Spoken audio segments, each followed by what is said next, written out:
Il est arrivé un moment dans ma vie où ma sensibilité s'était tellement développée qu'elle en était devenue invivable en fait. C'était pire qu'un handicap. C'est-à-dire que je pouvais plus regarder la télé parce que tout ce que vivaient les personnages, j'avais l'impression de le vivre moi et que c'était moi en fait. Je ne pouvais plus aller dans certains restaurants si c'était trop fermé parce que je partais en angoisse parce que j'avais l'impression de ressentir tout ce qui se passait dans la pièce en termes d'émotion, en termes d'énergie, etc. Mes nuits étaient de plus en plus perturbées. Selon les repas avec qui j'étais, ils me prenaient des maux de tête parce que pareil, je ressentais les émotions de tout le monde. Il y a un moment où j'étais en phase de déprime parce qu'en fait, je ressentais toute la tristesse qu'il y avait autour de moi, etc. Donc, ça en était devenu en fait invivable. Il n'y a pas d'autre mot clairement.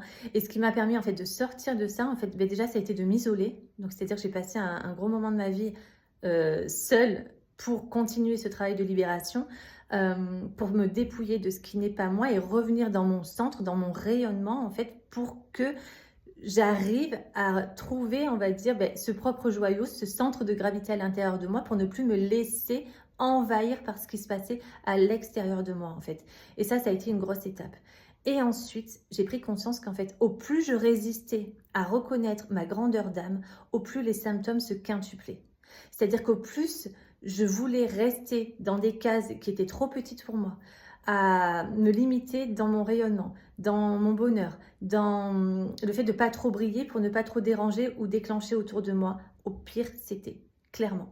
Donc tout ce travail de libération que j'ai vécu moi-même, que j'ai transcendé moi-même, donc c'est pas forcément dans ce qui est agréable, d'accord? Ça passe aussi par des douleurs que l'on transcende, par des souffrances que l'on transcende, en fait par des limitations que l'on transcende.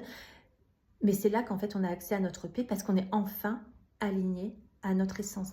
Et notre essence, elle est grande. Et c'est là que l'on connecte du coup à notre paix intérieure parce qu'il n'y a plus de guerre à l'intérieur de nous. Parce que je peux dire qu'à ce moment-là, en fait, il y avait plein de parts de moi qui étaient en guerre. Comme une assemblée générale, vous savez, il y a plein de personnes à l'intérieur de nous qui ne sont pas d'accord. Il y a une part de nous qui veut se révéler dans tous ses talents, dans sa grandeur, dans sa beauté, dans plein de choses. Mais il y a l'autre partie qui freine en disant non, non, mais si tu vas faire ça, il va t'arriver ça parce qu'il y a des mémoires derrière. Ben, peut-être que dans d'autres vies, on est mort ou dans nos lignées, on est mort si on a fait ça ou si on a osé être qui nous sommes ou si on a osé monter notre entreprise. Donc, c'est toutes ces mémoires qui tirent derrière nous. Mais c'est cette dualité qui crée toutes ces angoisses, qui crée cette perméabilité du coup aux énergies des autres.